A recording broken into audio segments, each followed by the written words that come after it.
الحمد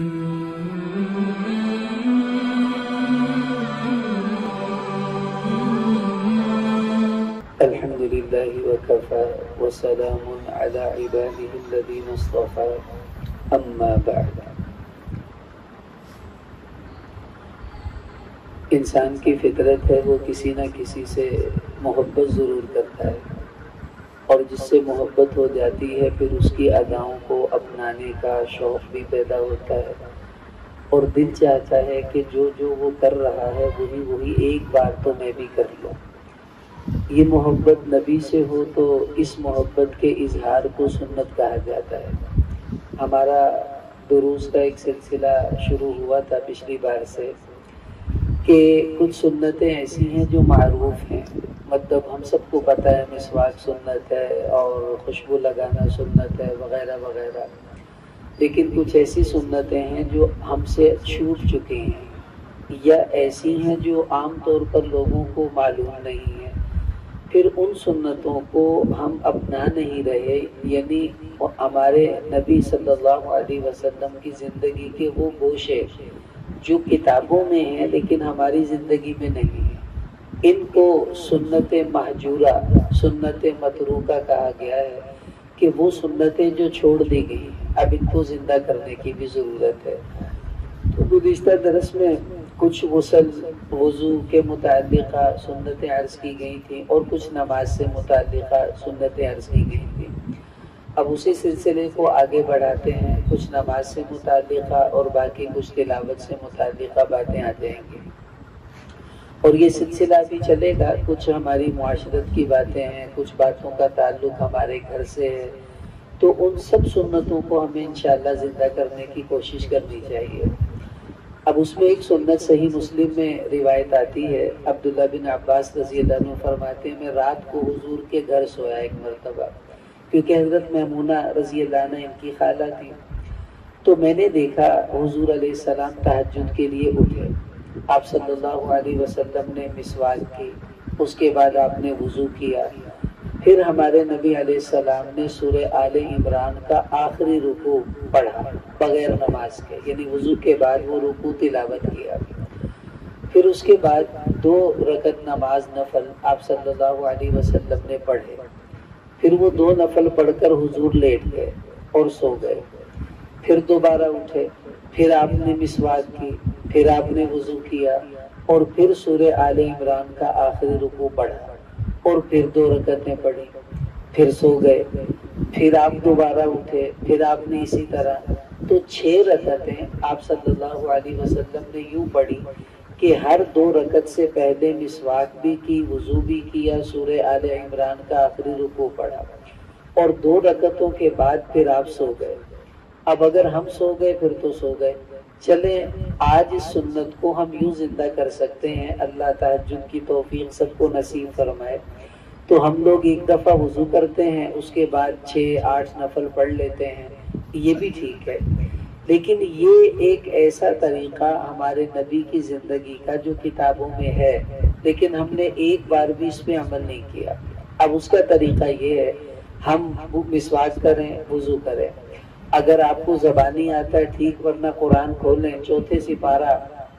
جہاں ختم ہو رہا ہے اس سے پیچھے 2 برقعے نکالیں گے تو سورہ آل عمران کا آخری رکوع آ جائے گا، تو وہ آخری رکوع آپ دیکھ کر پڑھ لیجیے، اس کے بعد 2 نفل پڑھیے اور پھر تھوڑی دیر لیٹ جائیں، نیند آ گئی ٹھیک، الارم لگا لیں، نہیں آئی تو کچھ دیر 5 منٹ لیٹ جائیں، اس کے بعد اٹھ کر پھر دوبارہ مسواک کریں، وضو کریں، پھر سورہ آل عمران کا آخری رکوع پڑھیں اور پھر 2 نفل پڑھیں، پھر اسی طرح لیٹ جائیں، تو 6 نفل ایک بار اپنی زندگی میں تہجد میں ہم بھی اس طرح پڑھ لیں۔ اس کا فائدہ کیا ہوگا کہ اللہ کے حبیب صلی اللہ علیہ وسلم کی زندگی کا یہ ایک گوشہ جس پر ہم نے کبھی عمل نہیں کیا، ایک بار عمل کر کر دیکھیں کتنا سکون ملے گا، کتنا دل میں نورانیت پیدا ہوگی کہ آج میں نے وہی کیا جو اللہ کے حبیب نے ایک بار کیا تھا، بھلے یہ مستقل آپ کی عادت نہیں تھی، ایک بار کی تو ہے نا، تو ہم بھی 1-8 بار تو زندگی میں کر لیں۔ دوسری سنت، آپ صلی اللہ علیہ وسلم، سنن ابو داود میں روایت آتی ہے کہ فجر کی سنتیں حضور صلی اللہ علیہ وسلم نے ایک مرتبہ پڑھی، اور فجر کی سنت کی دونوں رکعتوں میں سورت اذا زلزلت الارض زلزالہا، چھوٹی سورت ہے، اکثر عام طور پر امام صاحب مغرب وغیرہ میں پڑھتے ہیں، تو دونوں رکعتوں میں حضور نے یہی سورت پڑھی۔ پہلی رکعت میں بھی اذا زلزلت الارض زلزالہا، دوسری رکعت میں بھی اذا زلزلت الارض زلزالہا۔ اب ہم سنت پڑھتے ہیں فجر کی روزانہ الحمدللہ، کوئی بھی سورت آپ پڑھیں صحیح ہے، لیکن ایک دفعہ زندگی میں ایسی سنت بھی پڑھیں، بلکہ صبح ہی کی نیت کر لیں پڑھیں کہ دونوں رکعتوں میں اذا زلزلت الارض زلزالہا یہ پڑھیں۔ یہ سنن ابو داود کی روایت ہے۔ تو جب وہ پڑھیں گے نا تو ہمارا دل کتنا منور ہوگا، ہمیں خوشی ہوگی کہ آج میں نے اللہ کے محبوب صلی اللہ علیہ وسلم کی زندگی کا ایک ایسا گوشہ جو حضور نے کیا اور میں نے آج تک اس پر عمل نہیں کیا، مجھے پتہ نہیں تھا یا پتہ تھا تو سستی ہو رہی تھی، تو آج چلے ایک دفعہ ایسی سنت میں بھی پڑھوں گا۔ تو وہ پڑھیں گے، پھر دیکھیے آپ کا دل کتنا نورانی ہوگا اور کتنا سنت کی جو اہمیت ہے وہ ہمارے دل میں پیدا ہو جائے گی۔ تو یہ بھی بھائی ایک سنت ہے، اس پر بھی ہمیں عمل کرنا چاہیے۔ اسی طرح صحیح بخاری میں روایت آتی ہے، آپ صلی اللہ علیہ وسلم کے صحابی ہیں ابو ہریرہ رضی اللہ عنہ، وہ فرماتے اوصانی خلیلی بثلاث، تین باتوں کی مجھے وصیت کی میرے محبوب حضرت محمد صلی اللہ علیہ وسلم نے کہ لا ادعوہن حتی اموت، کہ اے ابو ہریرہ موت تک یہ تین کام تو نے نہیں چھوڑے۔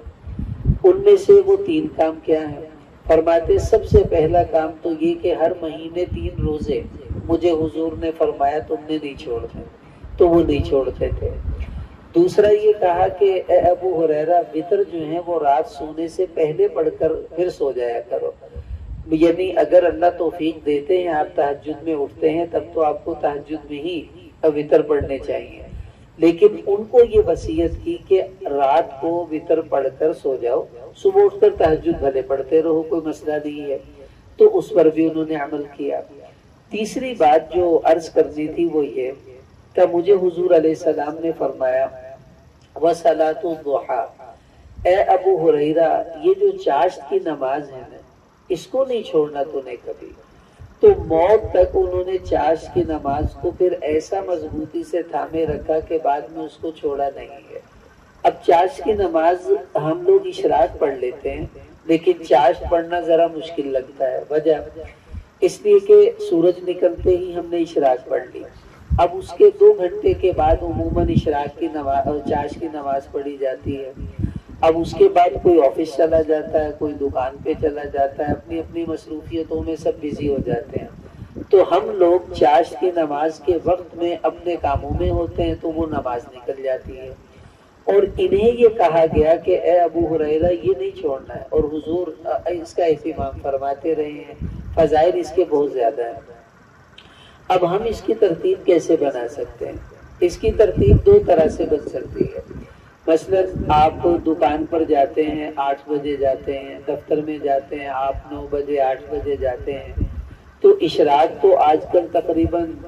5:45 بجے ہو جاتی ہے، 6 بجے چلے لگا لیں ہو گئی،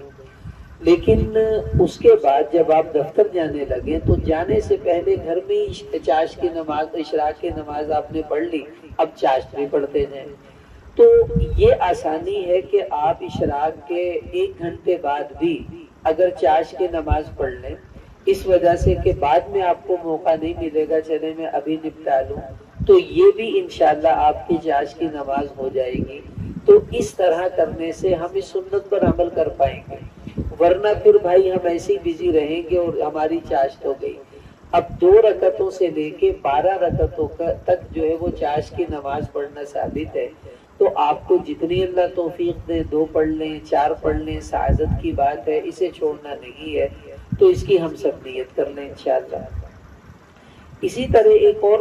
سنت ہے نماز کی جو آج کل بہت کم یعنی اس کو دکھنے میں آتی ہے، وہ یہ کہ سورج گرہن لگتا ہے، چاند گرہن لگتا ہے، اکثر لگتے رہتے ہیں۔ پہلے زمانوں میں تو پتہ ہی نہیں ہوتا تھا نا، اب تو پہلے ہی بتا دیتے ہیں سائنسی آلات کہ بھئی فلاں مہینے میں اس تاریخ کو اتنے بجے چاند گرہن ہوگا، سورج گرہن ہوگا، اور ہمیں پتہ بھی ہے 2 منٹ لگے گا 4 منٹ لگے گا. اب اس وقت لوگ کیا کرتے ہیں کہ باہر دیکھنے کے لیے آ جاتے ہیں بھی کتنا چاند گرہن لگتا ہے. حالانکہ اس وقت اس کو دیکھنا یہ سنت نہیں ہے. اس وقت کی سنت یہ ہے، رسول پاک صلی اللہ علیہ وسلم جب یہ چاند گرہن ہوتا، سورج گرہن ہوتا، تو حضور علیہ السلام میدان میں صحابہ کو لے کر آ جاتے اور اس وقت لمبی نماز پڑھا کرتے تھے. ہونا تو یہ چاہیے ہم بھی ایسے ہی کریں، لیکن ہمارے ہاں تو ایسے کھلے میدان نہیں ہیں شہروں میں، تو چلے مسجد میں ہی آ کر 2 نفل نماز جو ہے وہ جماعت کے ساتھ پڑھنی چاہیے. اگر اس کا اہتمام نہ ہو کسی مسجد میں یا نہیں ممکن، تو کم از کم ہم اپنے گھروں میں تو پڑھ سکتے ہیں. اب مثلا 4 بجے اگر سورج گرہن لگے گا اور 5 منٹ رہے گا، تو 3:55 پر ہمیں نماز شروع کرنی چاہیے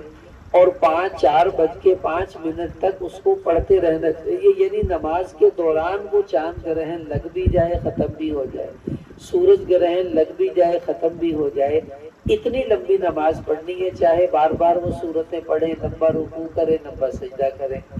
اس موقع کی سنت یہ ہے. اب چاند گرہن کے موقع پر لوگ دیکھ تو رہے ہوتے ہیں، تصویریں تو بنا رہے ہوتے ہیں، ویڈیو تو بنا رہے ہوتے ہیں، نماز نہیں پڑھ رہے ہوتے. حالانکہ اس موقع کی سنت یہ تھی کہ آپ صلی اللہ علیہ وسلم نے نماز پڑھی ہے اور صحابہ کو بھی یہ نماز پڑھنے کا حکم دیا ہے، لیکن لوگ نماز والی سنت چھوڑ گئے اور باقی کاموں میں لگ گئے. اس سے ہمیں نکلنا ہوگا. اسی طرح نماز کی ایک اور بڑی سنت ہے جو عموماً ہمارا قصور ہے کہ ہم نے بچوں کو بچپن سے جو سکھایا ہے وہ یاد ہو گیا، پھر وہ اسی کی عادت بن گئی اور ہماری بھی وہ بنی ہوئی ہے. وہ کیا، بچپن میں ہم جب نماز سیکھتے ہیں تو تشہد اور درود کے بعد اب عموماً رب اجعلنی مقیم الصلاۃ یہ والی دعا یاد کر لیتے ہیں، وہی پڑھ لیتے ہیں. دیکھیں صحیح بخاری میں حدیث آتی ہے، کوئی بھی دعا پڑھ لیں، لیتخیر من الدعاء ما شاء. حضور نے فرمایا جو دعا تمہارا دل چاہے پڑھو، منع تو نہیں ہے. لیکن دیکھنا یہ چاہیے اس موقع پر رسول پاک صلی اللہ علیہ وسلم نے کون سی پڑھی ہے اور حضور نے کس دعا کے پڑھنے کا حکم دیا ہے. یہ ہے اصل تلاش کرنے کی چیز. اب رب اجعلنی پڑھنا جائز تو ہے، لیکن ہمارے نبی نے خود یہ دعا نہیں پڑھی ہے نماز میں، رب اجعلنی مقیم الصلاۃ. اب بھائی پھر اس موقع کی اصل سنت کیا ہے؟ صحیح بخاری میں حدیث آتی ہے، حضرت ابو بکر صدیق رضی اللہ تعالیٰ عنہ خود آئے آپ صلی اللہ علیہ وسلم کی خدمت میں، کہنے لگے یا رسول اللہ علمنی دعاء ادعو به فی صلاتی. آپ مجھے کوئی ایسی دعا بتا دیں جو نماز میں تشہد اور درود کے بعد سلام پھیرنے سے پہلے میں پڑھ لیا کروں. تو اب ہمارے نبی صلی اللہ علیہ وسلم نے حضرت ابو بکر کو اس وقت یہ دعا پڑھنے کو بتائی کہ اے ابو بکر یہ دعا پڑھا کر، اللہم انی ظلمت نفسی ظلما کثیرا ولا یغفر الذنوب الا انت فاغفر لی مغفرۃ من عندک وارحمنی انک انت الغفور الرحیم. اب اس کا مطلب کیا ہے کہ یا اللہ میں نے اپنی جان پہ بڑے ظلم کیے گناہ کر کر کے، اور تیرے علاوہ کوئی گناہوں کو معاف کر نہیں سکتا ہے، تو تو میری مغفرت فرما، تو مجھ پہ رحم فرما، تیرے علاوہ کوئی عبادت کے لائق نہیں ہے. اب یہ دعا حضرت ابو بکر صدیق رضی اللہ عنہ کو حضور صلی اللہ علیہ وسلم نے نماز میں پڑھنے کو بتلائی ہے، اور ہم لوگ اس دعا کو یاد نہ کریں اور اس وقت نہ پڑھیں تو یہ جو گوشہ سنت کا تھا وہ تو خالی پڑا ہوا. ہم نے تو آج تک اس پر عمل ہی نہیں کیا ہے. اور صحیح مسلم میں روایت آتی ہے، حضور علیہ السلام حضرت علی رضی اللہ عنہ فرماتے ہیں کہ آپ علیہ السلام نے تشہد اور سلام کے بیچ میں یہ والی دعا پڑھی اور وہ انہوں نے نقل بھی فرمائی، اللہم اغفر لی ما قدمت وما تأخرت وما اسررت وما اعلنت وما انت اعلم به منی انت المقدم وانت المؤخر لا الہ الا انت. اب اس کا معنی ہے کہ یا اللہ تو میری مغفرت فرما ہر اس گناہ کی جو میں نے پہلے کیا یا جو میں آگے کروں گا، جو میں نے چھپ کر کیے وہ بھی معاف کر دے، جو سب کے سامنے کیے وہ بھی معاف کر دے. تو ہی لوگوں کو آگے کرتا ہے، تو ہی پیچھے کرتا ہے، تیرے سوا کوئی عبادت کے لائق نہیں ہے۔ اب یہ دعا خود ہمارے نبی نے نماز میں سلام پھیرنے سے پہلے پڑھی ہے۔ اب ہم اپنے آپ سے پوچھیں مجھے یہ دعا آتی ہے نہیں آتی ہے؟ اگر نہیں آتی تو میں کب سے نماز پڑھ رہا ہوں اور میں ربی جعلنی پڑھ دیتا ہوں اور دعائیں پڑھ دیتا ہوں، وہ تو نہیں پڑھی نا جو اللہ کے نبی نے پڑھی ہے یا جو اللہ کے نبی نے بتائی ہے۔ اگرچہ جو میں نے پڑھا اس کا پڑھنا جائز ہے، منع نہیں ہے، لیکن یہ دیکھنا ہے کہ جب میں نے اللہ کے محبوب کو اپنا محبوب بنا لیا تو محبوب کی ادائیں تو تلاش کی جاتی ہیں، محبوب کی اداؤں پر تو مر مٹا جاتا ہے۔ یہ کیسا عاشق ہے جو محبوب کی ادائیں تلاش نہیں کرتا ہے؟ اب نیت کر لیجیے، ان دونوں دعاؤں کو یاد کیجیے، کبھی وہ پڑھ لی، کبھی یہ پڑھ لی، کبھی کوئی اور پڑھ لی، تاکہ ایک بار تو ہم اس دعا کو پڑھ کر اللہ کے حبیب صلی اللہ علیہ وسلم کی سنت کو زندہ کر سکیں۔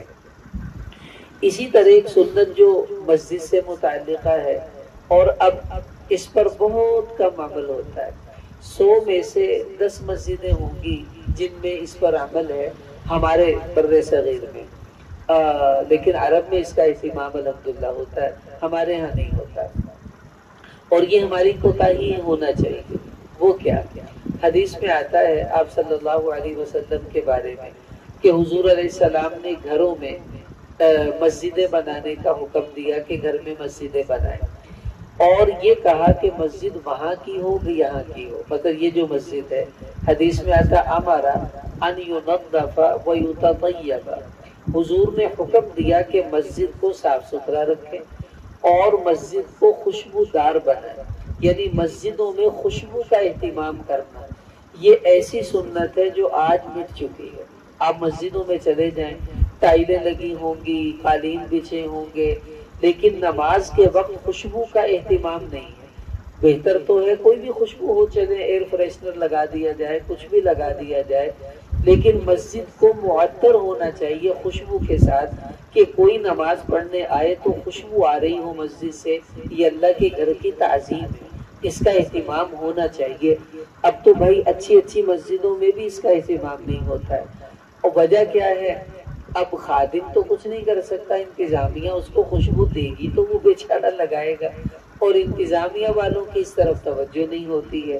تو نتیجہ کیا نکلتا ہے کہ مسجد میں خوشبو کا اہتمام نہیں ہوتا۔ تو مساجد کو خوشبودار بنانا یہ وہ سنت ہے جو مٹ چکی ہے، ہمیں تو نہیں دکھتی بھائی کہیں بھی۔ ہم اپنے ہاں مسجد میں الحمدللہ اس کا اہتمام کرتے ہیں کہ ہر نماز سے پہلے 2 مرتبہ خوشبو مسجد میں چھڑکاتے ہیں، ایک تو اذان کے فوراً بعد اور ایک نماز سے 5 منٹ پہلے، تاکہ جو آنے والے نمازی ہیں ان کو خوشبودار ماحول ملے۔ تو ہم بھی اس کی نیت کریں بھائی، جہاں جہاں آپ کی مساجد ہیں ان مسجدوں کی انتظامیہ کو متوجہ کیا جائے کہ مسجدوں کو خوشبودار بنائیں، اس کی عادت بنائیں کہ نماز سے پہلے خوشبو کا اہتمام ہونا چاہیے۔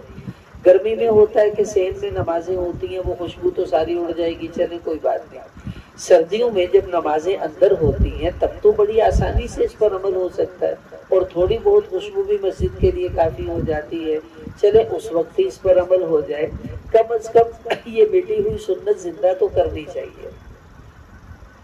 آخری بات جو تلاوت سے متعلقہ ہے، 1-2 سنتیں وہ بھی میں عرض کر دیتا ہوں، باقی انشاءاللہ آئندہ درس میں۔ تلاوت میں قرآن پاک میں اللہ تعالیٰ نے ارشاد فرمایا کہ فَإِذَا قَرَأْتَ الْقُرْآنَ فَاسْتَعِذْ بِاللَّهِ مِنَ الشَّيْطَانِ الرَّجِيمِ، اے میرے حبیب جب آپ تلاوت کیا کیجئے قرآن کی تو آپ قرآن پڑھنے سے پہلے اعوذ باللہ من الشیطان الرجیم پڑھا کریں، اور حضور کی عادت تھی جب تلاوت کرتے تو اعوذ باللہ پڑھا کرتے تھے۔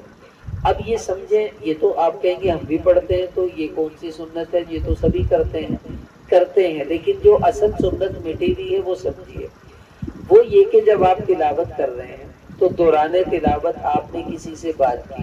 یا کسی کی بات کا جواب دیا، یا آپ قرآن بند کر اٹھ کر کہیں گئے اور آ کر دوبارہ آپ نے کھولا، اب آپ نئی تلاوت شروع کر رہے ہیں اور کسی سے بات کی تو پچھلی تلاوت ختم ہو گئی، اب بات کر جب دوبارہ قرآن پڑھنے لگیں گے اب آپ نئی تلاوت شروع کر رہے ہیں،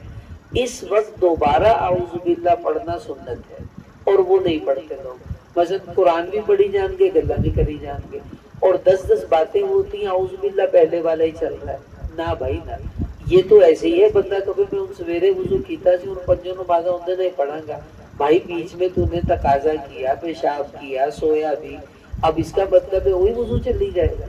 تو اعوذ باللہ جب آپ بات کرتے ہیں پچھلی اعوذ باللہ ٹوٹ جاتی ہے، جب آپ کچھ اس کے دوران عمل کرتے ہیں تو وہ اعوذ باللہ ختم ہو جاتی ہے،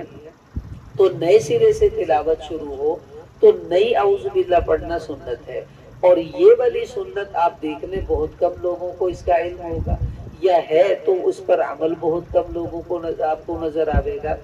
تو میں نیت کرتا ہوں، آپ بھی نیت کریں کہ میں آئندہ کوشش کروں گا کہ اگر میں دوران تلاوت کسی عمل میں لگا تو دوبارہ تلاوت شروع کروں گا تو اعوذ باللہ ضرور پڑھا کروں گا، تاکہ یہ سنت جو مٹ چکی ہے یہ زندہ ہو جائے۔ اسی طرح صحیح بخاری میں حدیث آتی ہے، یہ سنت تو شادی شدہ ہی زندہ کر سکتے ہیں، اور یہ ہے قرآن سے متعلقہ۔ حضرت عائشہ رضی اللہ تعالیٰ عنہ فرماتی ہیں کہ کان رسول اللہ صلی اللہ علیہ وسلم یتکی فی حجری، کہ آپ صلی اللہ علیہ وسلم بعض اوقات ایسا ہوتا تھا کہ میں حالت حیض میں ہوتی تھی تو حضور علیہ السلام اپنا سر میری گود میں رکھ کر لیٹ جاتے تھے، اور اس دوران یقرأ القرآن، ہمارے نبی قرآن کی تلاوت فرماتے تھے، یعنی اپنی بیوی کی گود میں سر رکھ کر لیٹنا اور پھر تھوڑا سا قرآن پڑھنا، بھلے آپ سورہ فاتحہ ہی تلاوت کر لیں اور قل هو اللہ ہی پڑھ لیں ایک بار،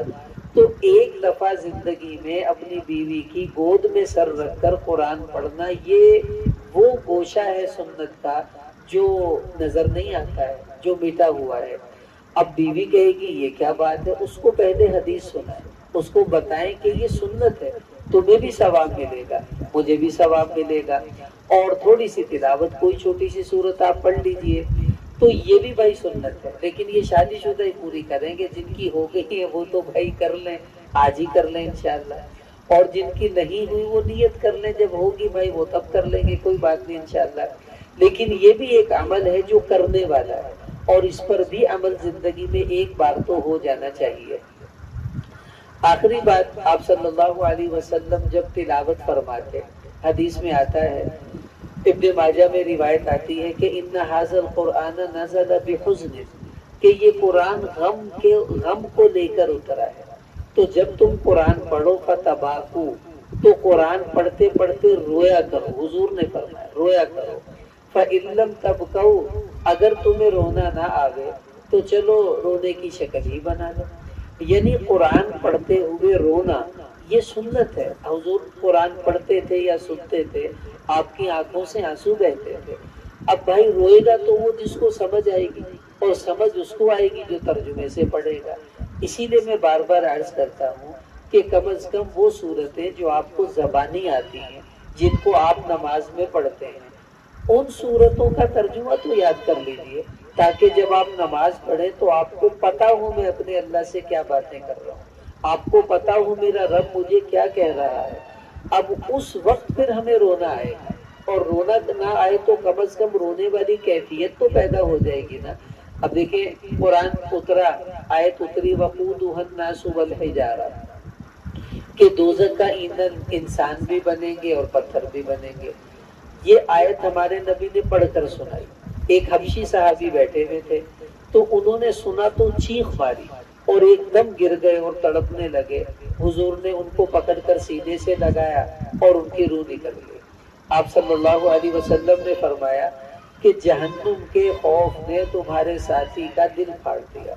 یعنی یہ سمجھ آئی تو ان کو رونا کیا، ایسا رونا ان پر طاری ہوا کہ ان کی تو موت ہی واقعہ ہو گئی۔ اب یہ وہ سنت ہے، لوگ قرآن پڑھتے تو ہیں لیکن قرآن پڑھ کر رونے والے نہیں۔ کیوں نہیں رو رہے؟ کہ سمجھ نہیں آ رہا۔ سمجھ کیوں نہیں آ رہا؟ کہ ترجمے سے نہیں پڑھتے ہیں۔ تو بھائی آج سے نیت کریں کہ قرآن کو ترجمے سے تھوڑا تھوڑا پڑھنا شروع کریں، تاکہ یہ والی سنت بھی ادا ہو کہ ہمیں ایک بار رونا تو آ جائے، ایک بار ہماری کیفیت تو رونے والی بن جائے۔ انشاءاللہ جب یہ بن گئی تو اللہ تعالی ہمیں سنت کا یہ گوشہ بھی نصیب فرما دیں گے۔ بہرحال یہ کچھ سنتیں ہیں، اللہ تعالی ہمیں ان پر عمل کی توفیق نصیب فرمائے۔ باقی اگلے درس میں انشاءاللہ جو گھر سے متعلقہ سنتیں ہیں یا جو بازار وغیرہ سے متعلقہ سنتیں ہیں وہ عرض کر دی جائیں گی۔ اللہ تعالی ہمیں عمل کی توفیق عطا فرمائے۔